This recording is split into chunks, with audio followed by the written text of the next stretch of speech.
Praise the Lord. இயேசுவின் ரத்தம் ஜெயம். தினமும் இயேசு நிகழ்ச்சிக்கு உங்களை கர்த்தராகிய இயேசு கிறிஸ்துவின் நாமத்தில் வரவேற்கிறேன். செய்தியின் தலைப்பு, வீட்டிற்குள்ளேயே திருடன், கட்டி போடுங்கள், விரட்டுங்கள். ஆதார வசனம் யோவான் 10:10. திருடன் திருடவும் கொல்லவும் அழிக்கவும் வருகிறேனே அன்றி வேறொன்றுக்கும் வரான். நானோ அவைகளுக்கு ஜீவன் உண்டாயிருக்கவும் அது பரிபூர்ணப்படவும் வந்தேன். இது வசனம். கிறிஸ்துவுக்குள் அன்பானவர்களே, தேவன் நமக்கு தந்திருக்கிறவைகள், தரப்போகிற உபகாரங்களை, ஆசீர்வாதங்களை, மேன்மைகளை நம்மிடமிருந்து திருட முயல்கிற கள்ளர்களை குறித்து நாம் விழிப்பாக இருக்கும்படி இயேசு நமக்கு எச்சரிக்கை செய்கிறார். நாம் பரிபூர்ண ஜீவனை அனுபவிக்கும்படி இயேசு விரும்புகிறார். யாரை நம்புவது, யார் பேச்சுக்கு செவி கொடுப்பது என்பதை மனித குலம் ஆரம்பித்த ஆவால் ஏவாளிலிருந்தே பிரச்சனை. தெரிவு செய்வது நமக்கு கொடுக்கப்பட்ட உரிமை என்பது உரிமையாகும். தேவன் நம்மை மதிக்கிறார் என்பதாகும். ஆதாம் ஏவாள் சர்ப்பம் சொன்ன யோசனையை கொஞ்சம் பொறுத்திருந்து, தேவன்தான் தினமும் வருகிறாரே அவர்களோடு உரையாட, உலாவ வருகிறாரே, அவரிடமே கேட்டிருக்கலாம். தேவன் கோபித்துக் கொள்வாரா என்ன? கட்டாய மாட்டார். மாறாக அவனை எப்படி கையாள்வது என்பதை கற்றுக் கொடுத்திருப்பார் என நான் நம்புகிறேன். மனிதர்களைப் போல தேவனை நாம் நினைத்து விடக்கூடாது. 1 சாமுவேல் 3ஆம் அதிகாரத்தில் படியுங்கள். கர்த்தர் சாமுவேலை பெயர் சொல்லி கூப்பிடுகிறார். சாமுவேலே, சாமுவேலே என்று. அவன் இதுவரை தேவ சத்தத்தை அறியாத பிள்ளை. அவன் ஓடி போய் ஆசாரியனாகிய ஏலிதான் கூப்பிடுகிறார் என்று, இதோ இருக்கிறேன், இதை கூப்பிட்டீரோ என்றான். இல்லை, நான் கூப்பிடவில்லை என்றான் ஏலி. இப்படி 3 முறை நடந்தது. பின் ஏலியே இது கர்த்தருடைய சத்தம் என்று அறிந்து எப்படி பேச வேண்டும் என்று சாமுவேலுக்கு சொல்லிக் கொடுத்தான். கர்த்தரும் சாமுவேலிடம் பேசினார்.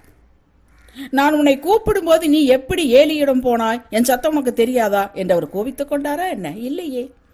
எதற்கு இதை சொல்ல வருகிறேன் என்றால், கர்த்தர் நமது தகப்பன். நீங்கள் எண்ணுவதற்கு முன்னாலேயே நீங்கள் எப்படி எண்ணுவீர்கள், பேசுவீர்கள் என்பது அவருக்கு தெரியும். நாம் பிள்ளை. நாம் நம்முடைய சந்தேகங்களை, பலவீனங்களை சகலத்தையும் அவருடைய கொண்டு சொல்லலாம். எல்லாவற்றுக்கும் ஜபிக்கலாம். எல்லாம் அவரோடு நாம் பேசலாம். 1 நாளாகமம் 4ஆம் அதிகாரத்தில் யாபேசு எப்படி ஜெபிக்கிறான் என்று வாசித்து பாருங்கள். இந்த மனிதனோடு நான் நட்பு வைத்துக் கொள்ளலாமா? கேளுங்கள்.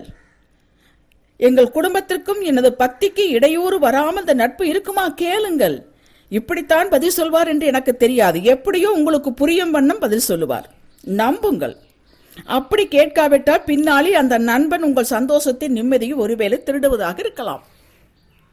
தேவன் ஆலோசனையில் பெரியவர், ஆச்சரியமானவர், செயலில் மகத்துவமானவர். தாவீது கேட்டான், இந்த ஊருக்கு போலாமா? போ என்றார். எந்த இடத்துக்கு போறது? எப்ரோனுக்கு போ என்றார். அவரோடு பேசி பழகிக் கொள்ள வேண்டும். தினமும் மனிதரிடம் பேசுவதற்கு முன்பாக தேவனிடம் பேசுங்கள். நாம் இந்த உலகத்தில் வாழ்வதற்கு வாழ்வின் அனைத்து பகுதிகளுக்கும் வேதத்தில் ஆலோசனை உண்டு. வசனங்களாக, வார்த்தைகளாக உங்களோடு இடைபடுவார். சூழ்நிலை மூலமாக இடைபடுவார்.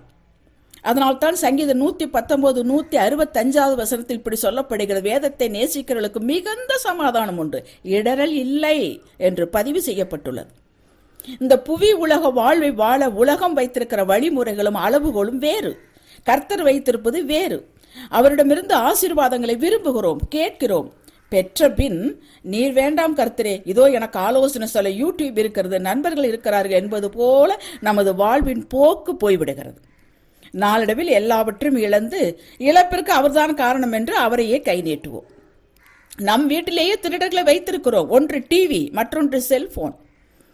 இவைகள் பூதம் போல நாம் பயன்படுத்திவிட்டு பின் கட்டி போட்டு விட வேண்டும். இல்லையேல் அவைகள் நம்மை கட்டி போட்டுவிட்டு நமது நேரத்தையும் ஆரோக்கியத்தையும் சமாதானத்தையும் பட்டப்பகல் கொள்ளைக்காரனை போல் நம் கண் முன்னாலேயே கொள்ளை எடுத்துக் கொண்டிருக்கும். உலகின் வழியில் திருப்தி அடைவதை நிறுத்துங்கள். இது ஒரு போதை போல நம்மை நாமவே இருக்க விடாது. அவர்கள் இவர்கள் அதை இதை வைத்திருக்கிறார்கள், அப்படி இப்படி பிசினஸ் பண்ணுகிறார்கள் என்று நம்மை இழுத்து பார்க்க வைத்து, பின்பற்ற வைத்து, பின் தெருவுக்கு கொண்டு வந்துவிடும். ஆதாம் ஏவாள் கதைதான். சொகுசான அற்புதமான ஏதேன் தோட்டத்தை விட்டு துரத்தப்பட்டு வெளியே வந்து அவதிப்பட்டார்களே, அதுபோல் ஆகிவிடும். எது எல்லாம் உங்களை தேவனிடமிருந்து விலகி செய்து ஆக்கிரமித்துக் கொள்கிறதோ அவைகள் யாவும் திருடர்களை. திருடன் செய்யும் முதல் காரியம் உங்களை மற்றவரோடு ஒப்பிட்டு பார்க்க செய்வான். கர்த்தர் ஒவ்வொருவருக்கு தனித்தனி எல்லைகளை வைத்திருக்கிறார். ஒவ்வொருவருக்கு தனித்தனி திட்டங்களை வைத்திருக்கிறார். மொத்தமாக சேர்ந்து ஓடச் சொல்லவில்லை. அவரவர்களுக்கு தனித்தனி பாதை. யாரோடும் கம்பேர் பண்ண வேண்டிய அவசியம் இல்லை. அந்த பாதையில் அவர் நம்ம கூட வருகிறார்.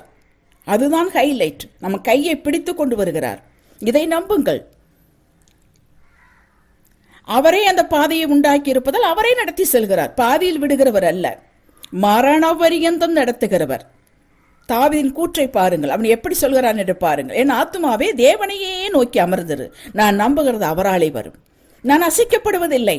ஜனங்களே, எக்காலத்திலும் அவரை நம்புங்கள், அவர் சமூகத்தில் உங்கள் இருதயத்தை ஊற்றி விடுங்கள். தேவன் நமக்கு அடைக்கலமாயிருக்கிறார். இப்படித்தான் பேசுகிறான். சங்கீதம் 65:5-8 வரை வாசித்து பாருங்கள். சமஸ்த இஸ்ரவேலுக்கு ராஜாவான அந்த மகா பெரிய ராஜாவே அப்படி சொல்வார் என்றால் நாம் எப்படி சொல்ல வேண்டும் என்பதை யோசியுங்கள். அவர் அப்படி கொத்த மனநிலை இருந்ததனால்தான் ராஜாவாக முடிந்தது.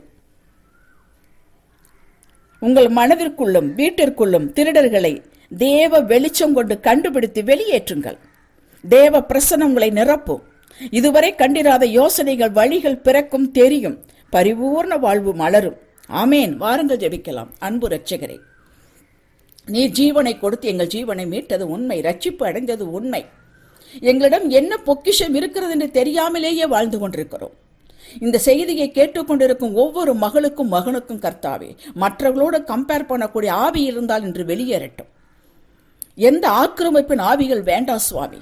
உம்மை தேடாதபடிக்கு, வேதம் வாசிக்க முடியாதபடிக்கு, துதிக்க முடியாதபடிக்கு நேரத்தை எடுத்துக்கொள்ளும் திருடர்களை இன்று இனங்கண்டு கொண்டு அவர்கள் வெளியேற்றுவார்களாக. மாபெரும் விடுதலை இன்று கிடைக்கட்டு சுவாமி. எதற்கெடுத்தாலும் உம்மிடம் ஓடி வரலாம். நீர் எல்லாவற்றுக்கும் பதில் கொடுக்கிறவர், அணைத்துக் கொள்கிறவர், வழி நடத்துகிறவர். நீரே எங்களுக்கு வழியும் சத்தியும் ஜீவனமாயிருக்கிறவர் என்பது இன்று கற்று புரிந்து அந்த சத்தியத்திற்குள் வந்து விடுதலை ஆவார்களாக. நீர் ஆசீர்வதிப்பீராக சுவாமி.